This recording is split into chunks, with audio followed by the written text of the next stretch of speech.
கர்த்தருடைய பரிசுத்த நாமத்திற்கு மகிமை உண்டாகட்டும். நம்முடைய தியானத்திற்கென்று எபேசியர் 1ஆம் அதிகாரம் 4ஆம் வசனம் முதல் 14ஆம் வசனம் வரைக்கும் உள்ள வேத பகுதியை எடுத்துக்கொள்ளுங்கள்.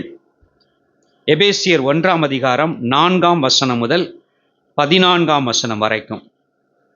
4ஆம் வசனத்தை ஒரு வாசியுங்கள்.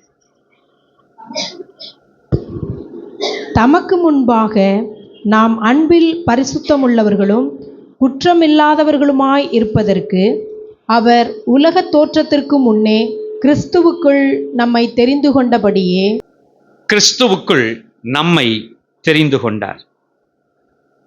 இன்றைக்கு நான் உங்களோடு கூட பகிர்ந்து கொள்ள விரும்புகிற இந்த செய்தி என்று சொல்லுவது, நீங்கள் தெரிந்து கொள்ளப்பட்டிருக்கிறீர்கள். நாம் தேவனால் தெரிந்து கொள்ளப்பட்டிருக்கிறோம். இந்த எபேசிய நிருபத்திலே அப்போஸ்தலனாகிய பவுல் அநேக காரியங்களை பேசுகிறார். குறிப்பாக இந்த 14ஆம் வசனம் வரைக்கும் அவர் சில கருத்துக்களை வலியுறுத்தி இதற்கென்று தெரிந்து கொள்ளப்பட்டீர்கள் என்று சொல்லி அங்கே தேவனுடைய வார்த்தையாக அவர் எழுதி வைத்திருக்கிறதை நாம் பார்க்கிறோம். இந்த நாளிலே அதை குறித்து தியானம் செய்வோம். நாம் தேவ திட்டத்தில் இருக்கிறவர்கள். உலக தோற்றத்திற்கு முன்னே, வேதம் சொல்கிறது, உலக தோற்றத்திற்கு முன்னே நம்மை அவர் சிந்தித்திருக்கிறார். உலக தோற்றத்திற்கு முன்னே நம்மை அவர் தெரிந்து கொண்டிருக்கிறார்.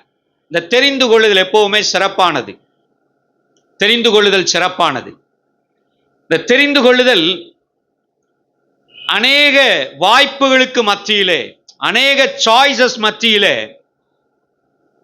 சரியானதொன்றை, வேண்டும் என்று விரும்புகிறதொன்றை தெரிந்து கொள்ளுகிற ஒரு சிறப்பு பெற்ற ஒன்று, சிறப்பான ஒன்று. அப்படியாக நீங்களும் நானும் தேவனால் தெரிந்து கொள்ளப்பட்டிருக்கிறோம். இந்த நாம் தியானிக்க போகிற சில நன்மைகள், இவைகளுக்காக நாம் தெரிவு செய்யப்பட்டிருக்கிறோம் என்பதை உணர்ந்து கொள்வோம். சில நேரங்களில் போட்டிகளுக்கு போகும்போது ஷார்ட் லிஸ்ட் பண்ணி அந்த கடைசியா செலக்ட் பண்ணப்பட்டவங்க அப்படின்னு சொல்லி அப்படிலாம் போடுவாங்க பாருங்க. அத மாதிரி தெரிந்து கொள்ளப்பட்டிருக்கிற ஒரு ஸ்பெஷல் குரூப். ஆண்டவர் நம் பேரில் அவர் திட்டம் வைத்திருக்கிறார். அவர் நம் பேரில் அவர் நன்மையானவைகளை சிந்தித்திருக்கிறார். அதுவும் உலக தோற்றத்திற்கு முன்னே இருந்தே அவர் நன்மையானதை சிந்திக்கிற தேவனாயிருக்கிறார். வசனம் 4ஆம் வசனத்திலே மறுபடி வாசியுங்கள். அதை கவனிப்பீங்கன்னா தெரியும். 4ஆம் வசனம் துவக்கத்திலிருந்து வாசியுங்கள். தமக்கு முன்பாக நாம் அன்பில் பரிசுத்தமுள்ளவர்களும். எதற்காக அவர் தெரிந்து கொண்டார் என்று சொன்னால், தமக்கு முன்பாக நாம் அன்பில் பரிசுத்தம் உள்ளவர்களும் குற்றமில்லாதவர்களுமாயிருப்பதற்கு. போதும். முதலாவதாக to be holy and pure or blameless. To be holy and blameless. நாம் தெரிந்து கொள்ளப்பட்டிருக்கிறோம். எதற்காக? பரிசுத்தம் உள்ளவர்களாய் இருப்பதற்காக. எனக்கு அன்பான தேவனுடைய பிள்ளைகளே, பரிசுத்தத்திற்காக நம்மை தெரிந்து கொண்டிருக்கிறார். இந்த ஜனத்தை எனக்கென்று ஏற்படுத்தினேன். இவர்கள் பரிசுத்தம் என்கிற அடையாளத்தோடு இருப்பார்கள் என்று கர்த்தர் விரும்புகிறார். பரிசுத்தம் என்கிற அடையாளத்தை சுமந்து கொண்டிருப்பார்கள்.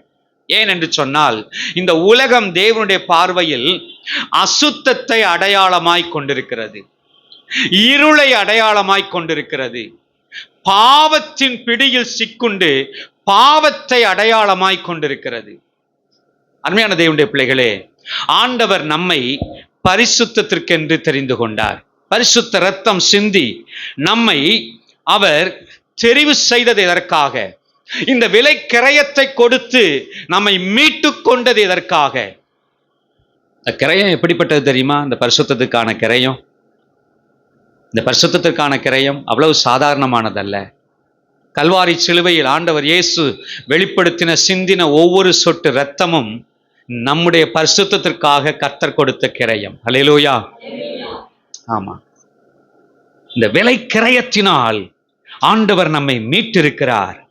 இப்ப மீட்கப்பட்ட நாம் இந்த வேறு பிரிக்கப்பட்ட வாழ்க்கையிலிருந்து அந்த வேறு பிரிக்கப்பட்டவர்கள் என்கிற நிலைமையில் நாம் தொடர்ந்து அந்த பாவ வாழ்க்கையை கண்டினியூ பண்ண முடியாது. எனக்கு இன்னைக்கு திருச்சபை இன்னைக்கு நிறைய ஊழியங்கள் போயிட்டு இருக்கு, ரொம்ப நல்லா எல்லாமே நடக்குது, அதுவும் கிராண்டா பெரிய அளவில் பிரம்மாண்டமாய் நடக்கிறதற்காக கர்த்தருக்கு ஸ்தோத்திரம் ஊழியங்கள். ஆனால் ஒன்று நிச்சயமாய் வலியுறுத்தப்பட வேண்டும். ஆண்டவர் இயேசுவிடத்தில் வருவதற்கு முன்பும் வந்த பின்பும், ரட்சிப்படைவதற்கு முன்பும் ரட்சிக்கப்பட்ட பின்பும் ஒரு பெரிய டிராஸ்டிக் சேஞ்ச் ஒன்று இருக்க வேண்டும். மிகப்பெரிய மாற்றம் ஒன்று இருக்க வேண்டும். இந்த மாற்றம் நம்முடைய பரிசுத்த வாழ்வை முடிவு செய்யும், தீர்மானம் செய்யும். அல்லேலூயா.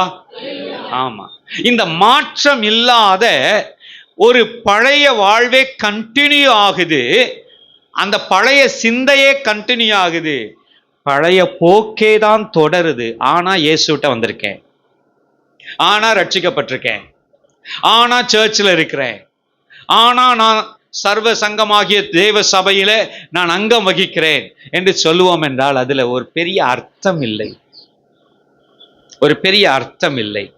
எனக்கு இந்த இடம்தான் மிகப்பெரிய ஒரு குழப்பமா இருக்கு. இயேசுவிடத்தில் வந்தாச்சு, ஆனா பழைய வாழ்க்கையே கண்டினியூ ஆகுது.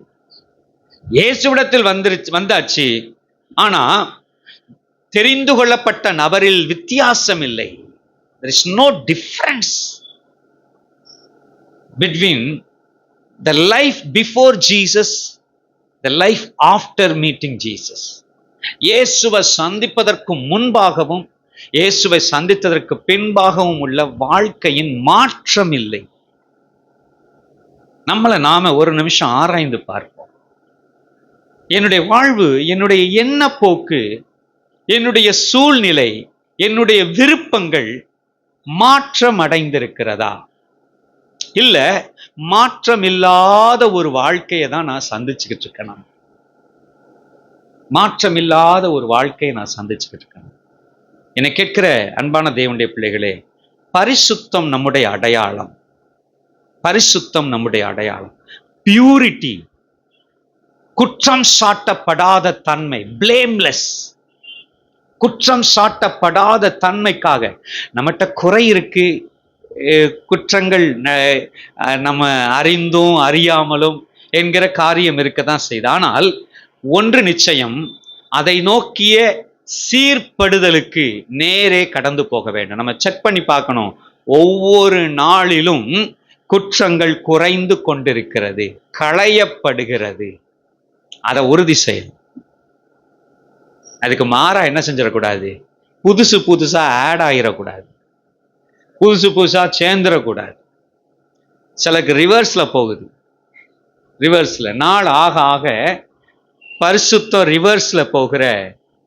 இதுக்கு முன்னால கூட நல்லா இருந்தாங்க, வளர வளர இப்ப நிறைய விஷயம் என்ன செஞ்சிருச்சு, தெரிஞ்சிருச்சு. இயேசு எவ்வளவு இரக்கம் உள்ளவர்னு தெரிஞ்சிருச்சு, எவ்வளவு மன்னிக்கிறவர்னு தெரிஞ்சிருச்சு. அதனால ரிவர்ஸ்ல போயிடக்கூடாது நம்முடைய பரிசுத்த வாழ்க்கை. பரிசுத்தத்திற்கு அடுத்த விஷயத்துல இன்னும் தீவிரமாய், ஏனென்றால் இதற்காகத்தான் நாம் தெரிந்து கொள்ளப்பட்டிருக்கிறோம், இதற்காகத்தான் நாம் தெரிந்து கொள்ளப்பட்டிருக்கிறோம்.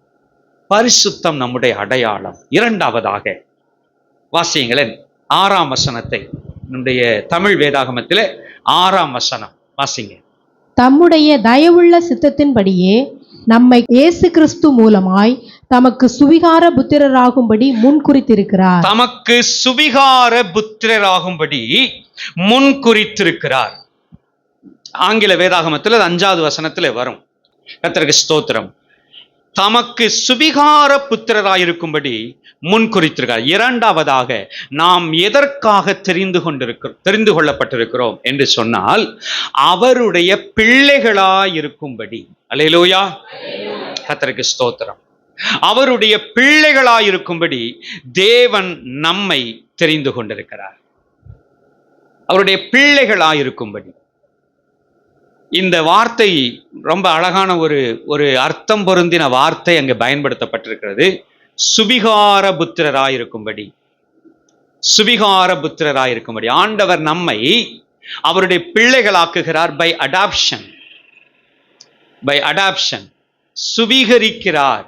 புத்திரராய் பிள்ளைகள், தூரத்தில் இருந்த நாம், பாளையத்திற்கு புறம்பே இருந்த நாம், அவரை விட்டு விலகி போன நாம், பாவத்திற்கும் பாவத்தின் அதிபதியாகிய சாத்தானுக்கும் அங்கே அடிமைகளாயிருந்த நாம் அவரால் ஏற்றுக்கொள்ளப்பட்டு, ஏதோ ஒரு அந்தஸ்துல வச்சு, ஒரு வேலைக்காரரா வச்சு, ஏதோ ஒரு நிலைமையில அப்படி இல்லை, அவருடைய பிள்ளைகளாகவே அவருடைய ராஜ்யத்திற்குள் சுவீகரிக்கப்பட்டிருக்கிறோம். அல்லேலூயா.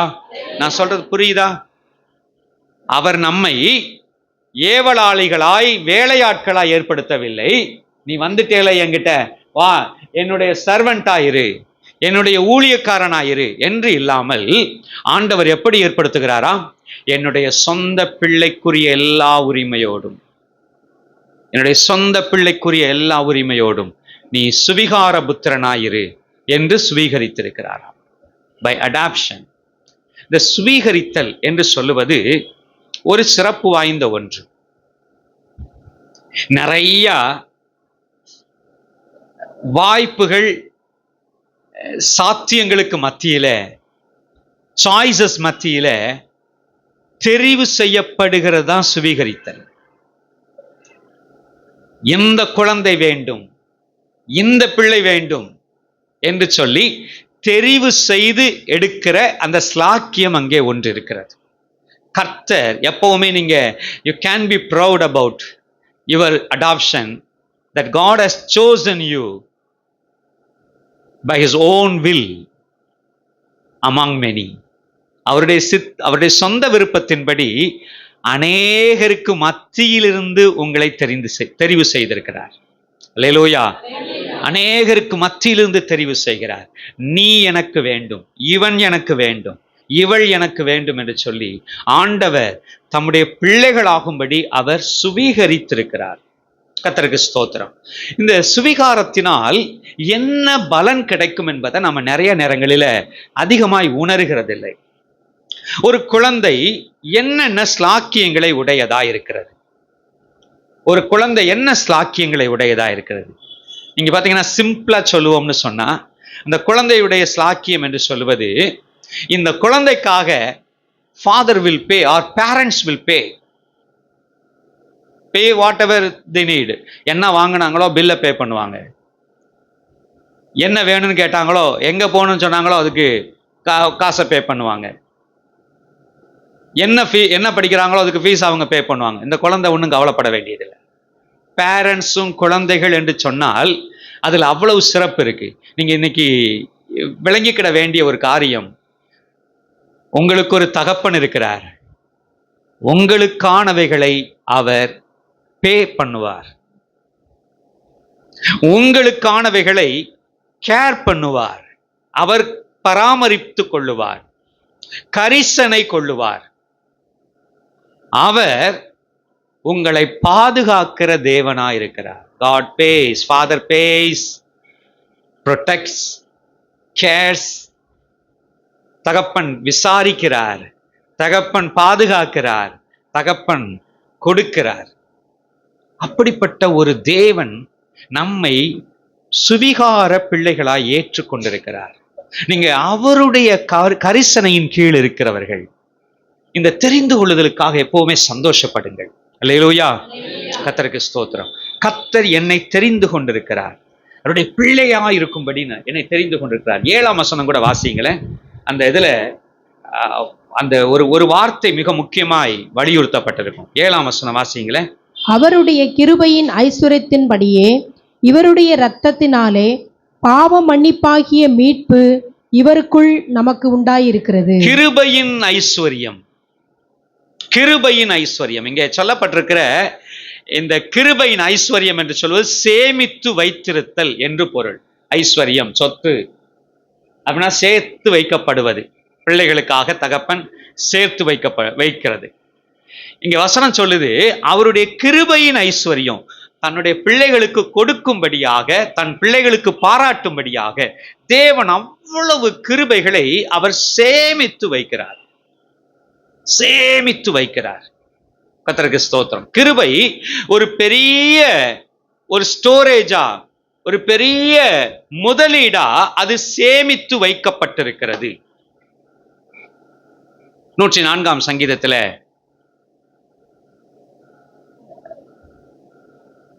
ஒரு அழகான வார்த்தை இருக்கும். 104 சங்கீதம் திருப்புங்களேன்.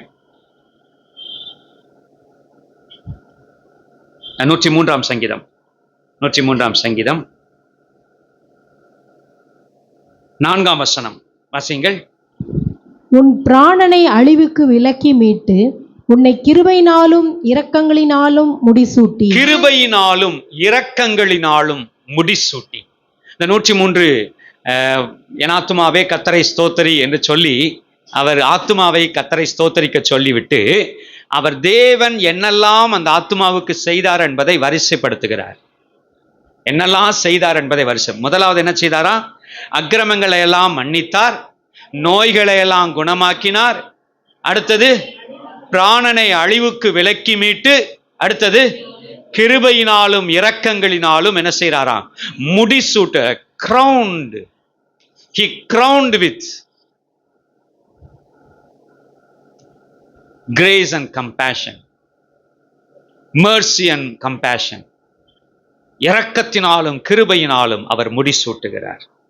என்ன கேட்கிற தேவனுடைய பிள்ளைகளே, ஆண்டவர் அவருடைய இரக்கங்களை தங்களுடைய பிள்ளைகளுக்காக அவர் சேமித்து வைக்கிறார், சபதரித்து வைக்கிறார். அவ்வளவு பெரிய ஒரு ஐஸ்வர்யம் அவர்கிட்ட இருக்கு. The great riches of mercy. அவ்வளவு amount of grace அங்கே சேமித்து வைக்கப்பட்டிருக்கிறது. நாம் அந்த கிருபையை சரியா பயன்படுத்தணும். இன்னைக்கு சில உபதேசிகள் கிருபையை பற்றி அதிகம் பேசுகிறார்கள். ஆனால் அந்த சேமித்து வைக்கப்பட்ட சபதரிக்கப்பட்ட கிருபையை சரியாய் பயன்படுத்துகிற தன்மை இல்லாத, உதாரணத்துக்கு சில நேரங்களில் சில ஐஸ்வர்யங்களை சேமித்து வைத்த பிள்ளைகள், தகப்பனுடைய பிள்ளைகள் சிலர் ஊதாரித்தனமா வீணடிச்சு ரொம்ப சீக்கிரத்துல நடுத்தருவில் வந்து நிற்கிறவங்களை பார்த்துருக்கீங்களா? அதை எவ்வளவு தவறுன்னு சொல்றோம். இதே போலத்தான் இந்த கிருபையை அநேகர் வீணடிக்கிறார்கள், போக்கடிக்கிறார்கள். இந்த கிருபையை போக்கடிக்கிற உண்மைதான். நமக்கென்று சம்பாதித்து வைக்கப்பட்ட கிருபை நம்மை பாதுகாக்கும். நமக்கென்று வைக்கப்பட்ட கிருபை, சம்பாதித்து வைக்கப்பட்ட தேவ கிருபை நம்மை தாங்கிக் கொள்ளும், தப்புவிக்கும், நமக்காக பரிந்து பேசும், எந்த சந்தேகமும் இல்லை. ஆனால் அதே சமயத்துல அதை தவறாய் பயன்படுத்தி அதை போக்கடித்து மிஸ்யூஸ் பண்ணுவோம் சொன்னா அந்த கிருபை நமக்கு எந்த வகையிலும் பயனில்லாத நிலைமைக்கு ஒரு இடத்துல ஒரு சூழ்நிலையை கொண்டு வந்து விட்டு, பரிசுத்தத்துக்காக அந்த கிருபை பயன்படுத்தப்படணும். இன்னைக்கு அசுத்தத்திற்கு அந்த கிருபையை பயன்படுத்துறாங்க. அந்த கிருபை என்கிற டேர்ம, கிருபை என்கிற அனுபவத்தை தங்கள் சுயநல வாழ்வுக்கென்று பயன்படுத்துகிறார்கள், சுய இச்சைகளை நிறைவேற்றுவதற்கென்று பயன்படுத்துகிறார். அதிகமா இன்னைக்கு பேசப்படுகிறது கிருபை என்று சொல்லுகிற அந்த காரியம். இன்றைக்கு அதிகமா எதற்கென்று பேசப்படுகிறதுனா, தங்கள் ஆசை இச்சைகளை நிறைவேற்றுவதற்கு இந்த கிருபையை அதிகமாய் பயன்படுத்துகிறார்கள். நீ என்ன பாவனாலும் செய், கர்த்தர் கிருபையை சம்பாதிச்சு வச்சிருக்கிறார், மன்னிப்பை சம்பாதிச்சு வச்சிருக்கிறார் என்று பேசுகிற அளவுக்கு இன்றைக்கு உபதேசங்கள் தடுமாறி போய் கிடக்கிறது. என்னை கேட்கிற தேவனுடைய பிள்ளைகளே, அவர் கிருபையை சம்பாதித்து வைத்திருக்கிறார். கிருபையின் ஐஸ்வர்யம் அவர்கிட்ட இருக்கு. தன் சுவிகார பிள்ளைகளுக்காக, புத்திரர்களுக்காக அவர் வைத்திருக்கிறார். ஆனால் அது எதற்கென்றால் அசுத்தத்திற்கு அல்ல, பரிசுத்தமாய் வாழும் கிருபையை தரும்படி, தேவனுடைய ராஜ்யத்தின் புத்திரர்களாய் அதிகாரத்தோடு வாழும்படியான கிருபையை தரும்படி. கர்த்தருக்கு ஸ்தோத்திரம் உண்டாகட்டும். அடுத்ததாக 11ஆம் வசனத்தை ஒரு வாசியுங்கள். Price the Lord. 11ஆம் வசனமே நாம் எதற்காக தெரிவு செய்யப்பட்டிருக்கிறோம்?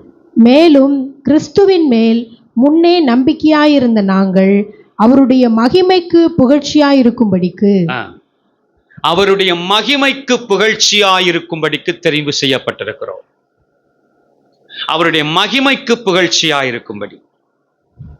இன்றைக்கு ஆண்டவரை ஏற்றுக்கொண்ட ரட்சிக்கப்பட்ட இந்த வாழ்வை எதற்கு புகழ்ச்சியாக பயன்படுத்துகிறோம்? யாரை மகிமைப்படுத்த வாழ்கிறோம்? நம்முடைய பலனை, நம்முடைய விருப்பங்களை, வாஞ்சைகளை எதை உயர்த்தும்படி பயன்படுத்தி கொண்டிருக்கிறோம், செலவிட்டுக் கொண்டிருக்கிறோம்? நம்முடைய திறன்களை எதற்கென்று செலவிட்டுக் கொண்டிருக்கிறோம்? நம்முடைய பணம், நம்முடைய செல்வம், செல்வாக்குகள் எதை உயர்த்தும்படியாய் செலவிடப்பட்டு கொண்டிருக்கிறது? அப்போஸ்தலனாகிய பவுல் சொல்லும்போது சொல்லுகிறார், யாரை? என்னை பிரியப்படுத்தவா பார்க்கிறேன் என்று அவர் சொல்லுகிறார். நிறைய நேரங்களில் கொஞ்சம் யோசித்து பாருங்களேன், நம்முடைய பெரும்பான்மையான பணம் நம்ம பிரியப்படுத்த தான் செலவிடப்படும். ஒருத்தர் சொல்றாங்க, எனக்கு ஷாப்பிங் பண்ண பிடிக்கும். ரொம்ப சந்தோஷம். ஷாப்பிங்னா இங்க வாங்கி வாங்கி போட்டு வாங்கினதை என்ன பண்ண? ஷாப்பிங் பண்ண பிடிக்கும், வாங்க பிடிக்கும், சரி வாங்கியாச்சு. வாங்கினதை என்ன பண்ண? ரொம்ப பிடிச்சிருச்சுன்னு வச்சுக்கோங்களேன், உங்களுக்கு ஒரு பிஸ்னஸ் எடுத்து செஞ்சு கொடுத்துட வேண்டியது, ஒரு தொழில் வியாபாரம் ஒன்று ரெடி பண்ணி கொடுத்துட வேண்டியதுதான். அப்பதான் இங்க வாங்கினதெல்லாம் இங்கிட்டு கொஞ்சம் லாபம் வச்சு விற்று பொழைச்சிடலாம், தப்பிச்சுக்கலாம். அப்படி இல்லாம ஷாப்பிங் எனக்கு பிடிக்கும் ஆனா ஒரு வருமானமும் இல்லை அப்படின்னா, வாங்கி வாங்கி வாங்கி சேர்த்தீங்கன்னா அதனால எந்த பிரயோஜனமும் உண்டாவதில்லை. மாறா உங்க செல்வாக்குகள் அல்லது உங்களுடைய நிலை, பொருளாதார நிலை தாழ்ந்து போயிடும். இதே போல இன்னைக்கு நிறைய நேரங்களில நம்முடைய செலவழிப்புகள் எல்லாம் நம்மை பிரியப்படுத்த செலவழிக்கப்படுகிறது. எப்படி வளைச்சு பாருங்க, எப்படி இது நமக்கு புரிந்து கொள்ளும் என்பதற்காக நான் இந்த செலவழிப்பை பற்றி பேசுகிறேன். இதே போலத்தான் நம்முடைய உடல், பொருள், ஆவி என்பதின் அந்த பலன் எல்லாம் எதற்கென்று செலவழிக்கப்படுகிறது? இந்த பூமியில கர்த்தர் நமக்கு நல்ல ஒரு திடகாத்திரமான சரீரத்தை, நல்ல ஒரு போதுமான வசதியுள்ள ஒரு வாழ்க்கையை, குடும்பத்தை, அதற்கு ஒரு வருமானத்தை, இப்படி என்னெல்லாம் தந்திருக்கிறாரோ இவைகளை எல்லாம் எதற்காக பயன்படுத்துகிறோம்? இந்த நன்மைகளை எதற்காக பயன்படுத்துகிறோம்? இந்த சந்தோஷங்களை, இந்த சௌகரியங்களை எதற்காக நாம் பயன்படுத்துகிறோம்? தேவனை மகிமைப்படுத்த. தேவனை மகிமைப்படுத்த, தேவனை மகிமைப்படுத்துகிற ஒரு வாழ்க்கை ஒன்று உண்டு. இன்னொன்று சுயநலம் நிரம்பின ஒரு வாழ்க்கை. நான் ஜெபம் பண்ணா கர்த்தர் கேட்கணும். ஒருவேளை searching after such a God, ஒரு ஜெபம் பண்ணா, வேண்டுதல் பண்ணா அதை கேட்டு உடனே செய்கிற ஒரு கடவுள் வேணும்னு ஆராய்ச்சி பண்ணி தேடி வந்துகிட்டு இருக்கும் போது இயேசு கிடைச்சிட்டார் ஒருத்தருக்கு. அப்பா, இவர் பரவாயில்லையா, ஜெபம் பண்ணி வேண்டுதல் பண்ணா அவர் என்ன செய்யறாரு? தந்துடுறாரு. இந்த ஆண்டவர் எனக்கு ரொம்ப பிடிச்சிருக்கு, இந்த இயேசு எனக்கு ரொம்ப பிடிச்சிருக்கு, நான் கிறிஸ்டியனா வாழ விரும்புகிறேன். சுயநலமான வாழ்க்கை. உங்களுடைய தெரிவு சுயநலமான தெரிவு. இதுல தேவனை மகிமைப்படுத்த எதுவுமே இருக்காது. ஒரு இதை வாசித்துட்டு இருந்தேன், ஒரு அழகான அர்த்தமுள்ள ஒரு ஸ்டோரி அதுல இருக்கு, ஒரு அர்த்தம் இருக்கு. ஒரு வயதான பெண்மணி ஒரு சின்ன பையனுக்கு பாடம் சொல்லி கொடுப்பாங்களா. ஆக்சுவலா அவங்க வயதானவங்க, ரிட்டையர்ட் ஆன டீச்சர். அவன் ஒரு சின்ன பையனுக்கு, அவன் ஒரு உறவினரான பையனுக்கு பாடம் சொல்லி கொடுத்துட்டு இருக்காங்க. பாடம் சொல்லி கொடுக்கும்போது இவன் ஒரு அழகான ஒரு டாய் ஒன்று, அந்த இது பொதுவாக பிள்ளைங்க அந்த ஜாமெண்ட்ரி பாக்ஸ் அந்த இது வச்சு அது மாதிரி ஒன்று வச்சுருப்பாங்கல்ல, அந்த இதில் என்னென்னதோ பிடிச்சதெல்லாம் வச்சு வச்சுருப்பாங்க சின்னதாக, அதுக்குள்ளே போட்டுக்கிற மாதிரி ரப்பரில் வேற வித்தியாசமானது இதெல்லாம். அந்த காலத்திலே இருக்கும், அந்தந்த நாட்களில் ஒரு ட்ரெண்ட் இருக்கும், அப்படியே மாறி வந்துக்கிட்டே இருக்கும். ஸ்டிக்கர்ஸ் இப்போ இருக்குது, அது இதெல்லாம் பாருங்க மாறி மாறி வரும், ஏதாவது ஒன்று ட்ரெண்ட் இருக்கும். அதை மாதிரி ஒரு சின்ன டாய் ஒன்று, ரப்பர்லேயே இருக்கிற மாதிரி ஒரு டாய் ஒன்று அவனுக்கு ரொம்ப பிடிக்கும். ஒரு நாள் அவன் கிளாஸ் அவங்க சொல்லி கொடுத்துக்கிட்டு இருக்கும் போது திடீர்னு சொன்னான், ஒரு நிமிஷம் இருங்க, நான் போய் ஒரு ஜெபம் பண்ணிட்டு வரேன் இயேசுகிட்ட, இந்த டாய் வேணும், நாளைக்கு எனக்கு வேணும் அப்படின்னு சொல்லி ஒரு ஜெபம் பண்ணிட்டு வந்துடுறேன் அப்படின்னு சொன்னானா. இவங்களுக்கு ஒரே சந்தோஷமும் அதே சமயத்தில் சிரிப்பும் கலந்த நிலைமையில ஜெபம் பண்ணுறானே பையன் சின்ன வயசில், இன்னும் ரொம்ப நல்ல விஷயம். அதனால் இவங்க போய் ஜெபம் பண்ணிட்டு வான்னு பெர்மிஷன் கொடுத்துட்டாங்க. அந்த டியூஷன் டைமில் ஓடி போய் அவன் ஜெபம் பண்ணிட்டு, என்ன ஜெபம் பண்ணியா? ஆமாம். கேட்டியா? கேட்டிருக்கேன். முடிஞ்சிச்சு. மறுநாள் காலையில் அவனை சந்திக்கிறாங்க. சந்திச்ச உடனே அந்த அம்மாவுக்கு ஞாபகம் வந்துருச்சு, நேத்து இவன் ஒரு ஜெபம் பண்ணுன்னு சொன்னானே, அவன்கிட்ட அதை என்ன அது கிடைச்சிச்சா, அந்த டாய் கிடைச்சிச்சா அப்படின்னு சொல்லி கேட்கணும்னு இவங்களுக்கு டக்குனா உடனே ஒரு யோசனை. ஐயோ, ஒருவேளை கிடைக்கலைன்னா, அவனை ஏற்கனவே கிடைக்கலன்னு சோர்வுல இருப்பான், அதுல நம்ம ஞாபகப்படுத்தி விட்டது வேற, அடுத்தது நமக்கும் தெரிஞ்சிருச்சுன்னு வேற நினைப்பானே, இது கேட்கணுமா அப்படின்னு சொல்லி எவ்வளவோ தடுமாறிக்கிட்டு இருந்தாங்களாம். அதுக்கப்புறம் தைரியத்தை வர வச்சுக்கிட்டு என்ன ஆனாலும் பரவாயில்ல, ஏன்னா இவங்களுக்கு கியூரியாசிட்டி தெரியணும் அது என்ன அப்படின்னு சொல்லிட்டு அவங்ககிட்ட போய் கேட்டாங்களாம். நேற்று ஒரு இது டாய்க்காக ஏசுட்ட ஜெபம் பண்ணணும்னு சொன்னையே, ஜெபம் பண்ணையே, கிடைச்சிச்சா அப்படின்னு கேட்டாங்க. கேட்ட உடனே அவன் சொன்னானா, டாய் கிடைக்கல, ஆனா அந்த டாய் வேணுன்ற எண்ணத்தை ஏசப்பா மாத்திட்டார் எனக்கு அப்படின்னு ஒரு பதில சொன்னானாம். He changed my heart.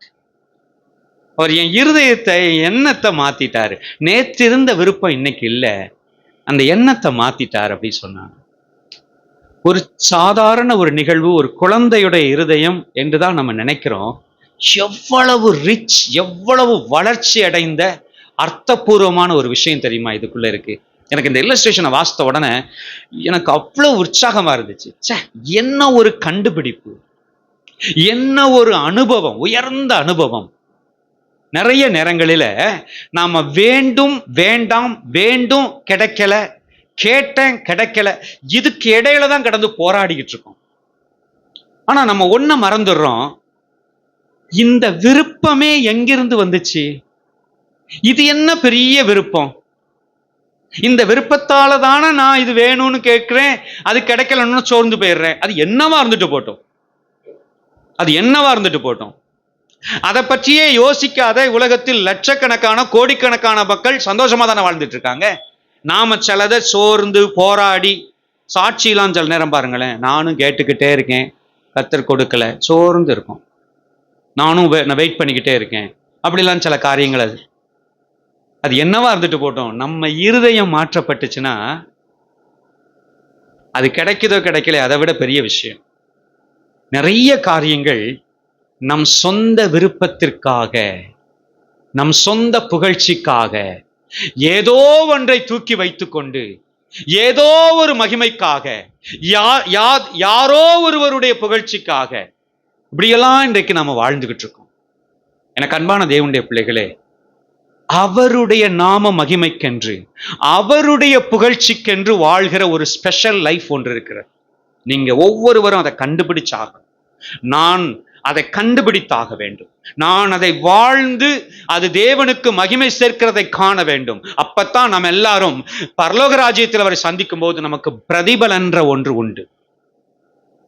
அப்படி இல்லை, தேவனுக்கு புகழ்ச்சி சேர்க்கிற ஒரு வாழ்க்கையை இந்த பூமியில வாழல, பரலோகத்துல பலன் என்பதற்கான வாய்ப்பே கிடையாது.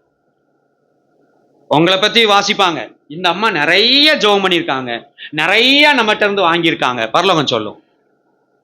ஆண்டவர் சொல்லுவாரு, நிறைய ஜெபம் பண்ணியிருக்காங்க, நிறைய வாங்கியிருக்காங்க, அதுல நமக்கு என்ன புகழ்ச்சியை தேடுனாங்கன்னு பாரு.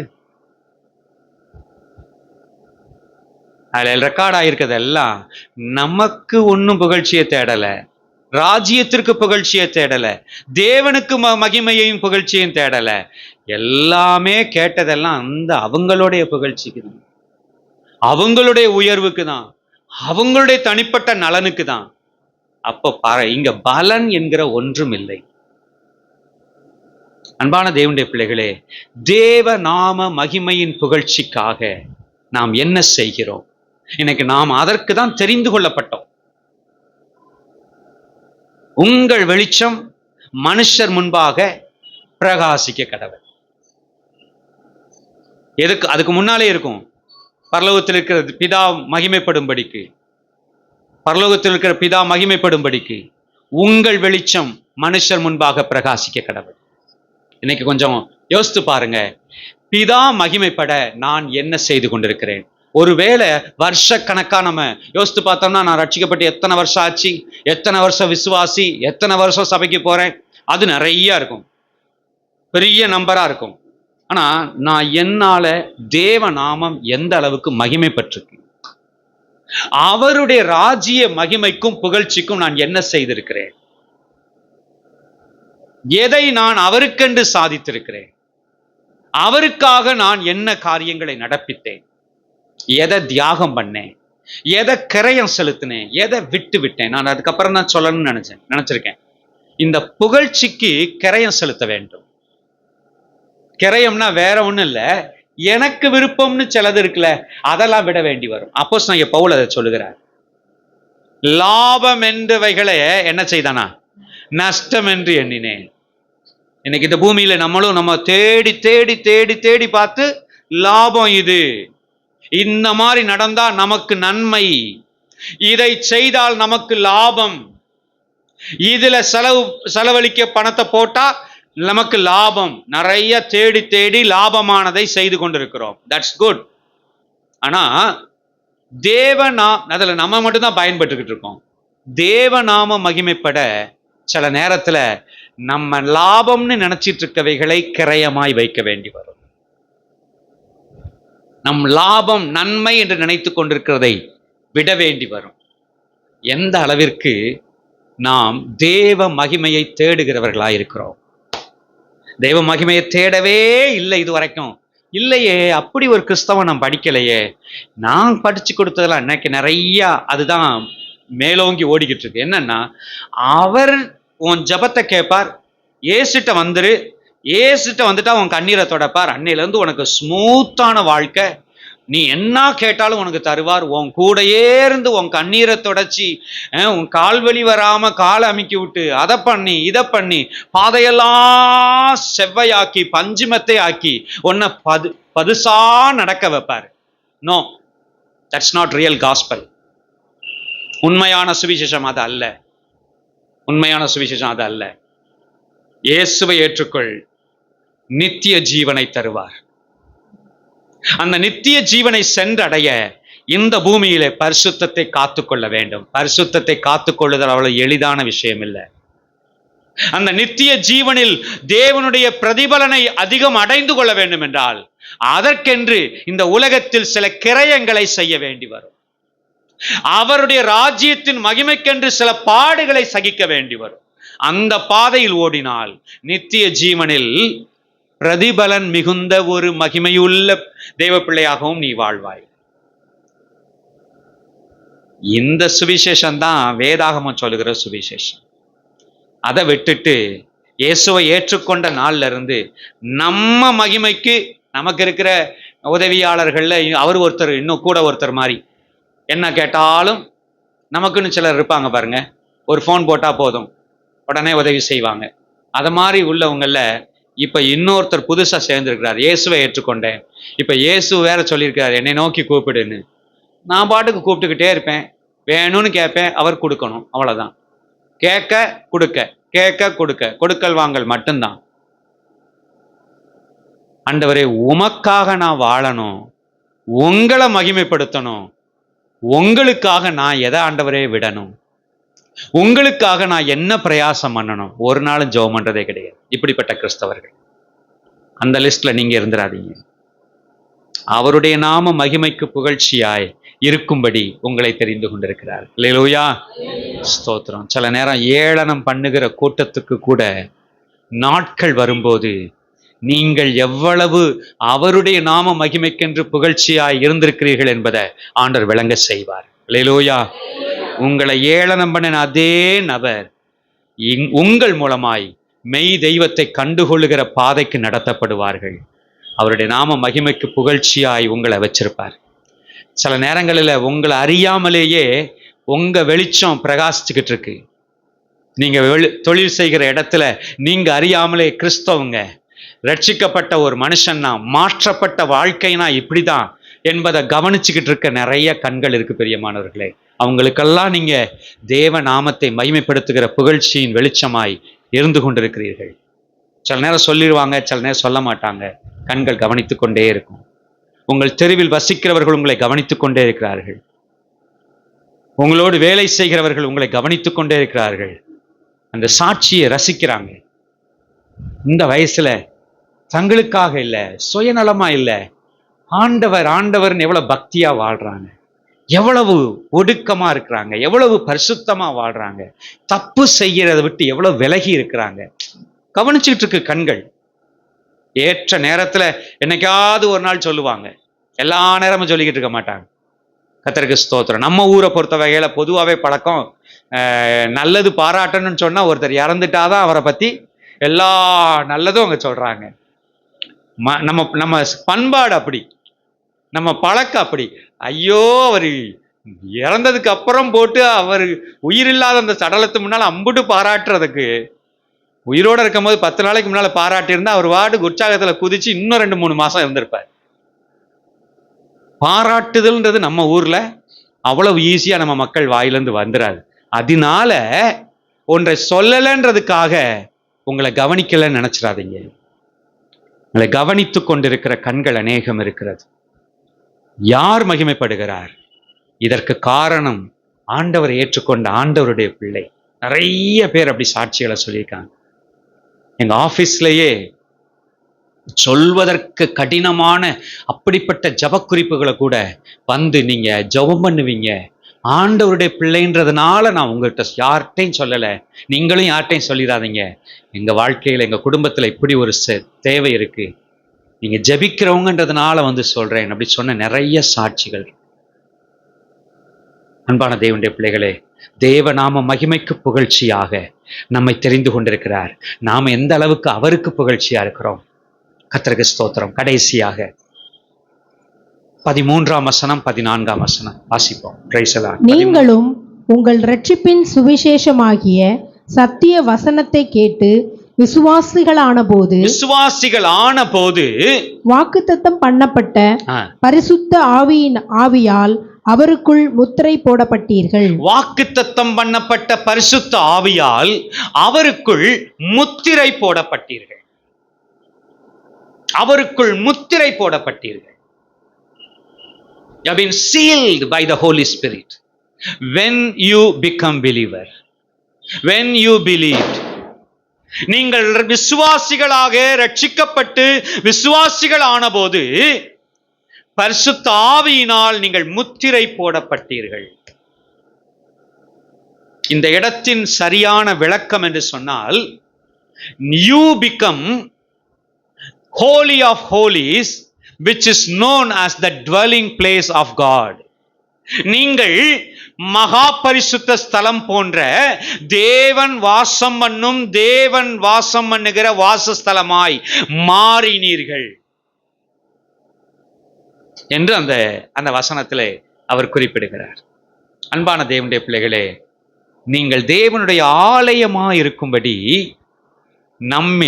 நம்மை ஆண்டவர் முத்திரித்திருக்கிறார். நீங்கள் தேவனுடைய ஆலயமா இருக்கும்படி நம்மை முத்திரித்திருக்கிறார். இந்த முத்திரித்தல் அப்படின்னு சொல்றது நமக்கு இந்த சீல் வச்சுட்டாங்கன்னு சொல்றாங்கல்ல, சொல்லுவாங்கல்ல, சீல் வச்சுட்டாங்க அப்படின்னா அங்க அந்த அரக்கு இதுல ஒரு கவர்மெண்ட் இதுன்னா கவர்மெண்ட் சீல் ஒன்று இருக்கும். உங்களுக்கு இதெல்லாம் லெட்டர்ஸ் பேக்கேஜ் எல்லாம் ஒரு இது, அதான் அந்த அதிகாரம் பெற்ற அதிகாரி தான் உடைக்க முடியும். ஸோ அப்போ அது அண்டர் அந்த கவர்மெண்ட் ஆர்டருக்கு கீழே இருக்குது, கவனிப்புக்கு கீழே இருக்குது. அத மாதிரி இந்த சீல் வைக்கப்படுதல் என்று சொல்கிற பதம் தான் அங்க பயன்படுத்தப்பட்டிருக்கு. பரிசுத்த ஆவியானவருடைய அபிஷேகம் என்பது நம்ம மேல விழுகிற தேவனுடைய சீல். இது எனக்கு சொந்தமானது, இது நான் வாசம் பண்ணும் வாசஸ்தலம். ஒவ்வொரு தேவ ஆவியை பெற்ற ஒவ்வொருவரும் நாம தேவனுடைய ஆலயம் என்கிற முத்திரையை நம்ம மேல பெற்றிருக்கிறோம். அல்லேலூயா. தேவன் வாசம் பண்ணுகிற இடம். வாசிங்களேன், கூடுதலா இன்னொரு வசனத்தை வாசித்தீங்கன்னா உங்களுக்கு நல்லா புரியும். 1 கொரிந்தியர் 6ஆம் அதிகாரம் 19ஆம் வசனம். 1 கொரிந்தியர் 6ஆம் அதிகாரம் 19ஆம் வசனம். உங்கள் சரீரமானது நீங்கள் தேவனாலே பெற்றும் உங்களில் தங்கியும் இருக்கிற பரிசுத்த ஆவியினுடைய ஆலயமாய் இருக்கிறது என்றும். உங்கள் சரீரம் தேவனிடத்துல தான் பெற்றோம், அடுத்தது தங்கியும் இருக்கிற பரிசுத்த ஆவியினுடைய ஆலயமா இருக்கிறது. தேவனிடத்திலிருந்து பெற்றும் உங்களில் தங்கியும் இருக்கிற தேவனுடைய பரிசுத்த ஆவியினுடைய ஆலயமா இருக்கிறது. இந்த சரீரம் தேவனுடைய ஆலயம். அல்லேலூயா. அப்படின்னா தேவன் வாசம் பண்ணுகிற ஆலயத்தை எவ்வளவு பரிசுத்தமா வச்சுக்கணும், எவ்வளவு சுத்தமா வச்சுக்கணும். நான் பேசுறது நல்லா குளிக்கணும், நல்ல எண்ணெய் தேய்க்கணும், பவுடர் பூசிக்கிடணும், சென்ட் அடிக்கணும், அதை சொல்லலை. இந்த சரீரம் ஆத்துமா என்கிறவைகளில் ஆவியானவர் வாசம் பண்ணி கொண்டிருக்கிறார். இந்த உள்ளார்ந்த பரிசுத்தம் மனுஷனை தீட்டுப்படுத்துறதுன்னு சொல்லி மார்க்கில் ஆண்டவர் அங்க சொல்றாரு பாருங்க. மனுஷனுக்குள்ள இருந்து உள்ளிருந்து என்னெல்லாம் வரும், இந்த மாதிரி நிறைய இடங்களில மனுஷனை தீட்டுப்படுத்துகிறவைகள் நிறைய இருக்கு சொல்லப்பட்டிருக்கு. அசுத்தம், வம்பு, பொறாமை, மதிகேடு, காமவிகாரம், அசுத்த சிந்தனை, நிறைய விஷயம். இந்த சரீரத்தை தேவனுடைய ஆலயம், தேவன் தங்கி இருக்கிற ஆலயமாய் என்ன செய்யணும்? பாதுகாத்து கொள்ள வேண்டும். இன்னைக்கு நிறைய நேரங்கள்ல ஏன் சரீரம் நான் நடத்துறேன், இந்த இதுல ஆண்டவருக்கு எந்த பங்குமே இல்லாத மாதிரி நம்ம நடந்துக்கிறோம். நல்லா புரிஞ்சுக்கோங்க, விசுவாசிகள் விளங்கிக்கோங்க, தேவ ஆவியை பெற்ற தேவ பிள்ளைகள் விளங்கிக்கோங்க. நீங்கள் தேவனுக்கென்று பிரித்தெடுக்கப்பட்டிருக்கிறீர்கள். நான் இந்த உலகத்திற்காக அல்ல, தேவனுக்காக இந்த உலகத்திலிருந்து பிரித்தெடுக்கப்பட்டவன். இந்த சரீரத்தில், இந்த ஆவி ஆத்துமா சரீரத்தில் தேவனுக்கு பிரியமாய்தான் வாழ முடியும். அப்பதான் அவர் வாசம் பண்ண முடியும். அவருக்கு பிரியமாய் வாசம் பண்ணிக்கிட்டு இருக்க தேவ ஆலயத்தை நான் உங்க வீட்டுக்கு வந்திருக்கேன் விசிட்டிங்க்கு. நீங்க டிவியில ஒரு ப்ரோக்ராமை வச்சு சத்தமா கூட்டி வச்சு, இருங்க பாஸ்டர் கொஞ்ச நேரம் இருங்க, நான் வழக்கமா பார்க்குற சீரியல் இந்த எபிசோட ஒன்று பார்த்துடுறோம், நீங்க கொஞ்ச நேரம் வரைக்கும் ஓரமா பைபிள் கூட வாசிச்சுட்டு இருங்க, இல்லை நீங்களும் பாருங்க நல்லா இருக்கும் வாரம் இந்த டைம்ல அப்படின்னா எப்படி இருக்கும்? நான் பொதுவாக என்ன செய்கிறேன், பிரதர் நீங்கள் பாருங்க, சிஸ்டர் நீங்கள் பார்த்துட்டு இருங்க, ஃப்ரீயாக அடுத்த நேரம் ஃபோன் பண்ணிவிட்டு ஃப்ரீயாக இருக்க நேரம் வர்றேன் அப்படின்னு சொல்லிட்டு, வேற என்ன செய்ய, அப்படி தான் சொல்லிட்டு வருவேன். தொடர்ந்து இருக்க முடியாது. நீங்கள் ஒரு வேற ப்ரோக்ராமில் எங்கேஜாக இருந்தீங்கன்னா தொடர்ந்து இருக்க முடியாது. அன்பானவர்களே, பரிசுத்த ஆவியானவர் உங்கள் உள்ளத்தில் வாசம் பண்ண வச்சுட்டு நம்ம இல்லாத கூத்து பண்ணுறோம். அவர் என்ன செஞ்சிடறாரு, ஏம்மா நான் போயிட்டு வந்துடுறேன், கண்டினியூ பண்ண முடியாது, என்னால இந்த அசுத்தத்துல தொடர முடியாதுமா, நீ செய்யறத செய்யி, அதுக்கப்புறம் நீ சுத்திகரிப்புக்கும் கழுவப்படுதலுக்கும் அப்புறம் எப்ப கூப்பிடுறியோ நான் வர்றேன். அவர் இடத்த காலி பண்ணிடுவார். ஒன்று நல்லா விளங்கிக்கங்க, பரிசுத்த ஆவியானவர் நமக்குள் ஆலயத்தை போல தொடர்ந்து தங்குகிறார். தொடர்ந்து நல்லா அந்த வார்த்தையை வச்சுக்கோங்க. பழைய ஏற்பாட்டு பரிசுத்தவான்கள் ஏங்கி தவித்த ஒரு விஷயம். பழைய ஏற்பாட்டு பரிசுத்தவான்கள், நான் சொல்றது பழைய ஏற்பாட்டு பரிசுத்தவான்கள்னா ஆபிரகாம், மோசே, எலியா, தாவீத், பெரிய பெரிய பரிசுத்தவான்கள். இவங்கெல்லாம் கூட கிடையாது இந்த ஸ்லாக்கியம். இவங்களுக்கெல்லாம் கூட இந்த ஸ்லாக்கியம் கிடையாது. எது தெரியுமா? ஆவியானவர் தொடர்ந்து நம்மோடே வாசம் பண்ணுவது. அவங்க மேல கர்த்தருடைய ஆவியானவர் வந்து இறங்குவார். என்ன காரியத்தை செய்வதற்கு வந்தாரோ அந்த செய்து முடித்து விட்டு ஆவியானவர் அவங்களை விட்டு போயிடுவார். பழைய ஏற்பாட்டில் பரிசுத்த ஆவியினுடைய செயல்முறை அப்படிதான். ஆனா புதிய ஏற்பாட்டில் தான் பெந்தைக்கோஸ்தை எனப்பட்ட நாளில் ஊற்றப்பட்ட பரிசுத்த ஆவியானவர் தான் புதிய ஏற்பாட்டு காலத்தில் நமக்குள்ளே தங்கி இருந்து நம்மை நடத்துகிறார். எதுக்கு தெரியுமா?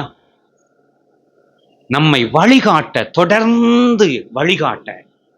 அவருக்கு ஒருவேளை இந்த காலம் ரொம்ப மோசம், அந்த விட ரொம்ப மோசமான காலம் என்று நினைத்தா என்னன்னு தெரியல, இன்னைக்கு அவ்வளவு நெருக்கமான தேவனுடைய நடத்துதல் நமக்கு தேவைப்படுகிறது.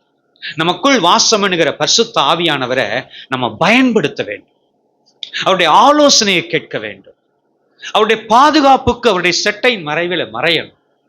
என்ன பேசட்டும் ஆண்டவரே, எனக்கு பேச தெரியல, பேசி காரியத்தை குலைச்சிடுறேன், நல்லா கூடி வந்ததை நான் கெடுத்துடுறேன், என் வார்த்தை நல்லா இல்லை, ஆண்டவரே நான் என்ன பேசணும்னு எனக்கு சொல்லித்தாங்க.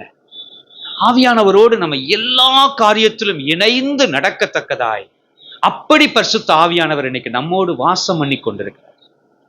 நம்மோடு வாசம் பண்ணி கொண்டிருக்கிறார். கர்த்தருக்கு ஸ்தோத்திரம். அவ்வப்போது கர்த்தர் நம்மை பேசி நடத்துகிறார், ஆலோசனை சொல்லி நடத்துகிறார். அவர் ஒரு வார்த்தை சொல்லிட்டா போதும், அப்படியே ஒரு புது உற்சாகம், புது பலன், அல்லது ஒரு புதிய ஒரு தைரியம், கான்பிடன்ஸ் நமக்குள்ள ஏற்பட்டு புதிய தைரியம் நமக்கு உண்டாயிரும். கர்த்தருக்கு ஸ்தோத்திரம் உண்டாகட்டும். பிரியமான தேவனுடைய பிள்ளைகளே, பரிசுத்த ஆவியானவர் நம்மோடு வாசம் பண்ணி கொண்டிருக்கிறார். நீங்கள் தேவனுடைய ஆலயம், தேவனுடைய ஆலயம். அவர் உங்களில் தங்கி. இன்னொரு வசனத்தை கூட 2 கொரிந்தியர் 6ஆம் அதிகாரம், இன்னொரு வசனம் கூட வாசிங்களே, இன்னும் டீட்டெயிலா இருக்கும். 2 கொரிந்தியர் 6ஆம் அதிகாரம் 16ஆம் வசனம். தேவனுடைய ஆலயத்துக்கும் விக்கிரகங்களுக்கும் சம்பந்தமேது? நான் அவர்களுக்குள்ளே வாசம் பண்ணி அவர்களுக்குள்ளே உலாவி அவர்கள் தேவனாயிருப்பேன், அவர்கள் என் ஜனங்களாயிருப்பார்கள் என்று தேவன் சொன்னபடி நீங்கள் ஜீவனுள்ள தேவனுடைய ஆலயமாயிருக்கிறீர்கள். அல்லேலூயா. நீங்கள் ஜீவனுள்ள தேவனுடைய ஆலயமாயிருக்கிறீர்கள். அவர் நமக்குள் உலாவிக் கொண்டிருக்கிறார், அவர் நமக்குள் வாசம் பண்ணி கொண்டிருக்கிறார். அவரை எங்கேயோ இருக்கிறார்னு கூப்பிட வேண்டியதில்லை. பரிசுத்தமாக்கப்பட்ட இருதயத்தில் அவர் தங்கி இருந்து வாசம் பண்ணி கொண்டிருக்கிறார். சண்டே ஸ்கூல்ல சொல்லிக் கொடுப்பாங்க, no ye not, ye are the temple. உங்களுக்கு தெரியாதா, நீங்கள் தேவனுடைய ஆலயம்? சின்ன வயசுல சண்டே ஸ்கூல்ல சொல்லிக் கொடுப்பாங்க, ye are the temple of the holy host. நீங்க பரிசுத்த தேவனுடைய ஆலயம் என்று சொல்கிற ஒரு பாடல் உண்டு. கர்த்தருக்கு ஸ்தோத்திரம். நாம தேவன் வாசம் பண்ணுகிற பரிசுத்த ஆலயம். யோசித்து பாருங்க, நம்ம ஆலயத்துக்கு வந்திருக்கிறோம், நம்ம சொல்லிக்கிட்டு இருக்கோம், நாமளே ஆலயம். எத்தனை ஆலயம் சேர்ந்து இந்த ஆலயத்துக்கு வந்திருக்கிறோம். அல்லேலூயா. எத்தனை ஆலயம் சேர்ந்து, ஆலயங்களுக்கு நடுவிலே கர்த்தர் உலாவிக் கொண்டிருக்கிறார். அல்லேலூயா. தமது வாசஸ்தலங்களுக்குள் மத்தியிலே ஆண்டவர் உலாவிக் கொண்டிருக்கிறார், அசைவாடி கொண்டிருக்கிறார். எத்தனை பரிசுத்தமா இருக்கணும், எவ்வளவு நீதி செய்கிறவர்களா இருக்கணும். நாம ஆலயம்னு சொன்ன அவரை சுமக்கிற, அவர் வாசம் பண்ணி இருக்கிற, தங்கி தாபரிக்கிற இடமா இருக்கணும்னா நம்ம சிந்தை துவங்கி நம்ம வார்த்தை வரைக்கும் எவ்வளவு பரிசுத்தம் இருக்க வேண்டும், எவ்வளவு பரிசுத்தம் இருக்க வேண்டும். தேவனுடைய வாசஸ்தலம், தேவனுடைய ஆலயம், அவர் வாசம் பண்ணுகிற ஆலயமா இருக்கும்படி do not defile your body. அவ்வளவு ஈஸியா உங்களுடைய சரீரத்தை தீட்டுப்படுத்தி விடாதிருங்கள்.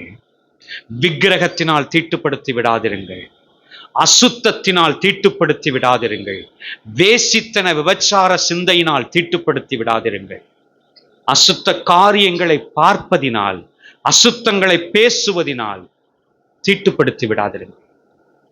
சரீரம் தேவனுடைய ஆலயம், தேவன் வாசம் பண்ணுகிற இந்த ஆலயத்தை கர்த்தருக்கு ஸ்தோத்திரம் உண்டாகட்டும். சிந்தை தொடங்கி செயல்கள் வரைக்கும் பரிசுத்தம் காக்கப்பட ஆவியானவர் பலன் தருவாரா, ஆவியானவர் பலன் தருவாரா. இந்த வைராக்கியம் நமக்குள் உண்டாகும், இந்த புரிந்து கொள்ளுதல் வேணும். இந்த அறிவு உண்டாகும் போதுதான் ஸ்தோத்திரம், இந்த நாலேஜ் தான் நம்மளுக்கு என்ன செய்யும், அடுத்த கட்டமா என்ன செய்யணுன்றதுக்கு நடத்தும். அதுதான் வைராக்கியத்தை உண்டாக்கும். ஆகவேதான் தெரிய வைக்கிறார் ஆவியானவர், நீ அருமையான மகளே, மகனே, நீ என்னுடைய ஆலயம். பரிசுத்தம் பழைய ஏற்பாட்டில் பார்த்தீங்கன்னா மகா பரிசுத்த ஸ்தலம் என்பதில் தான் உடன்படிக்கை பெட்டி இருக்கும். அங்கதான் தேவன் உலாவிக் கொண்டிருக்கிறார். நம்மை அந்த மகா பரிசுத்த ஸ்தலத்திற்கு ஈக்குவலா நம்மை அவர் பாவிக்கிறார். அப்ப எவ்வளவு சுத்தமாய், எவ்வளவு பரிசுத்தமாய் சிந்தை முதற்கொண்டு காத்துக்கொள்ள வேண்டும். ஆண்டவரே, நீர் வாசம் பண்ணணும்னா என்ன தெரிஞ்சிருக்கேன்னா நான் எவ்வளவு ஸ்லாக்கியம் பண்ணியிருக்கணும், அப்படிப்பட்ட நான் இன்னும் என்னை எவ்வளவு பரிசுத்தமா காத்துக்கொள்ளணும். ஆம் பிரியமானவர்களே, வசனம் ரொம்ப ஸ்ட்ராங்கா நம்முடைய சரீரத்துக்கு விரோதமான பாவங்களை குறித்து சொல்லுது. லாகரி வஸ்துக்கள், மதுபானங்கள், அல்லது போதை வஸ்துக்களின் மூலம் நம்முடைய சரீரத்தை கெடுக்கிறத குறித்து வசனம் சொல்லுது. ஒருவன் தேவனுடைய ஆலயமாகிய சரீரத்தை கெடுத்தால் தேவன் அவனை கெடுப்பார். அவர் என்ன கோபப்படுறாருன்னா, இது ஏன் ஆலயம்? நம்ம நினைச்சுட்டு இருக்கோம் ஏன் உடம்பு தானே, ஏன் உடம்பு தானே. சில நேரங்களில் இந்த அந்த போதை வஸ்துக்களும் போதை மருந்துக்களும் எடுத்தாதான் சரீரம் கெடும். புகையிலையும் சிகரெட்டும் இப்படிதான் சரீரம் கெடும் அப்படி நம்ம நினைச்சுக்கிட்டு இருக்கோம். சில நேரத்துல உங்க சரீரத்துக்கு ஒவ்வாத சேராத உணவுகளை சாப்பிட்டா, உங்களுக்கு தெரியும் இதை சாப்பிட்டா எனக்கு உடம்பு சரியில்லாம ஆகும், அப்புறமும் அதைத்தான் சாப்பிட்றது, நாக்கு கேட்குது, அதுவும் ஒரு வகையில சரீரத்தை கெடுக்கிறது தான். உங்க சரீரத்துக்கு எது சரியா இருக்கு, உங்க சரீரத்துக்கு எது நன்மையா இருக்கு, எது நல்லது, எது பிரச்சனை பண்ணாது, அதுல கவனமா இருங்க. இன்னைக்கு நாக்குக்கு அடிமைப்படுத்தி நிறைய பேரை, உண்மையே சொன்னா இன்னைக்கு நிலைமையில வேற எந்த கடைகளும் என்னென்னத்தை விற்கிற கடைகளையும் விட இன்னைக்கு உணவுகள் விற்கிற இடங்கள் தான் பயங்கர தீமைக்கான இடமா இருக்கு. ஆபத்தை புரிஞ்சவங்களுக்கு தெரியும், ஆபத்துகளே அங்கதான் இருக்கு. அங்கே பயன்படுத்துகிற அந்த பொருட்கள் தரமானவைகளா இருக்கிறதா, தரமான இடமா என்பதை பார்த்து பயன்படுத்த வேண்டியிருக்கிறது. இந்த புல்பீட்ல இருந்து அதெல்லாம் சில சமயம் பேச வேணும். ஏன்னா இது ரிலேட்டட் ஒன். சரீரத்தை கெடுத்துட்டோம்னா இந்த சரீரம் தேவனுக்கு பயன்பட முடியாது. வியாதி என்னென்ன வியாதிகளோ இருக்குது, வர்றது வருது, போறது போகுது. நாம பொறுப்பாளிகளா இல்லாத வரைக்கும் நமக்கு எந்த குற்ற உணர்வும் இல்லை. அந்தந்த வயோதிபத்திலே காரியங்களிலே நாம் எவ்வளோ ஸ்ட்ரிக்டா இருந்ததுக்கு அப்புறம் இருக்குன்னா நமக்கு குற்ற உணர்வு இல்லை. ஆனால் நாமே தீமையானதை தவிர்க்க வேண்டியதை தவிர்க்காம உண்டு சாப்பிட்டு அதனால் வரவழைத்தோம் என்று சொன்னால் நாம பதில் சொல்லணும். அந்த ஒரு சூழ்நிலை இல்லாதபடி பார்த்துக் கொள்ளுங்கள். கர்த்தருக்கு ஸ்தோத்திரம் உண்டாகட்டும். நீங்கள் தேவனுடைய ஆலயம். நான் இன்னொன்னே சேர்த்து சொல்றேன், தேவனுடைய ஆலயம் என்று சொல்லும்போது உங்களை விட உங்க சரீரத்து மேல ஆண்டவர் எவ்வளவு கேரா இருக்கார் தெரியுமா? அல்லேலூயா. ஆமா, உங்களுக்கு சந்தோஷத்துக்காக தைரியத்துக்காக சொல்றேன். நீங்க அவ்வளவு சந்தோஷப்பட்ட அல்லேலூயா சொல்லலாம். உங்களை விட, என் சரீரத்தை குறித்து என்னை விட என் ஆண்டவர் அக்கறையா இருக்கிறார். காரணம், அவர் வாசம் என்ற ஆலயம். அவர் வாசம் பண்ண ஆலயம் ஒப்பு கொடுத்திருக்கிறோம். நீர் தங்கியிரும் ஆண்டவரே, நீர் கிரியை செய்யும் ஆண்டவரே என்று ஒப்பு கொடுத்திருக்கிறோம். ஆகவே அவர் கேர் பண்ணியிருக்கிறார். நான் அதிகமா இந்த நாட்கள்ல பலவீனப்பட்ட இந்த நாட்கள்ல தான் அதிகமா தேவ பலத்தை உணர்றேன், அதிகமா தேவ பலத்தை உணர்றேன். கர்த்தருக்கு ஸ்தோத்திரம். தேவ பலன் அவர் கேர் பண்றாரு. இது நான் வாசம் பண்ணுகிற என்னுடைய ஆலயம், நான் வாசம் பண்ணுகிற என்னுடைய ஆலயம். இந்த ஒரு உணர்வும் இந்த வெளிப்பாடும் உங்களுக்கு கிடைச்சதுன்னு சொன்னா நீங்க அவ்வளவு உற்சாகமாய் கர்த்தரை ஆராதிப்பீர்கள், பின்பற்றுவீர்கள். நீங்கள் வாசம் பண்ணுகிற ஆலயம், நீங்கள் தேவன் வாசம் பண்ணுகிற ஆலயம். உங்கள் மேல் அவர் அசைவாடி உலாவி நடத்தி கொண்டிருக்க ஆண்டவர்கிட்ட ஒரு ஜபம் செய்யுங்க. ஆண்டவரே, இன்னைக்கு கேட்ட இந்த செய்தியின்படி என் சரீரத்தை உமது ஆலயமாய், இனிமேல் தீட்டானதுக்கு இடமில்ல ஆண்டவரே, அசுத்தத்திற்கு என் சரீரத்துல இடமில்ல ஆண்டவரே, என் சிந்தையில் இடமில்ல ஆண்டவரே, என் கண்களுக்கு பார்வைக்கு இடமில்ல ஆண்டவரே, என்னை உமது கரத்தில் ஒப்பு கொடுக்கிறேன். என்னால் முடிந்த மட்டும் என் சரீரத்தை பரிசுத்தமாய் காத்துக்கொள்ள எனக்கு உதவி செய்யும் ஆவியானவரே என்று சொல்லி ஒரு ஜபம் செய்து பாருங்கள். நிச்சயமாகவே அது ஆசீர்வாதமான ஒரு ஜபமாய் இருக்கும். கண்களை மூடி ஆண்டவர் சமூகத்தில் பிரைஸ் தி லார்ட். ஹல்லேலூயா. பரிசுத்த பிதாவே, எங்களை நீர் தெரிந்து கொண்டிருக்கிறீர். நீர் தெரிந்து கொண்ட உமது ஜனங்களாக, உமது ஆலயமாக ஆண்டவரே ஸ்தோத்திரம், பரிசுத்தமும் குற்றமில்லாதிருக்கும்படி நீர் தெரிந்து கொண்டிருக்கிறீர். ஆண்டவரே, உமது பிள்ளைகளாக எங்களை சுவிகார பிள்ளைகளாய் சுவிகரித்திருக்கிறீர். ஆண்டவரே, உமது மகிமைக்கென்று புகழ்ச்சியாக எங்களை தெரிந்து கொண்டிருக்கிறீர். கடைசியாக நாங்கள் தியானித்தது போல உமது ஆலயமாக நீர் எங்களை தெரிந்து கொண்டிருக்கிறீர்.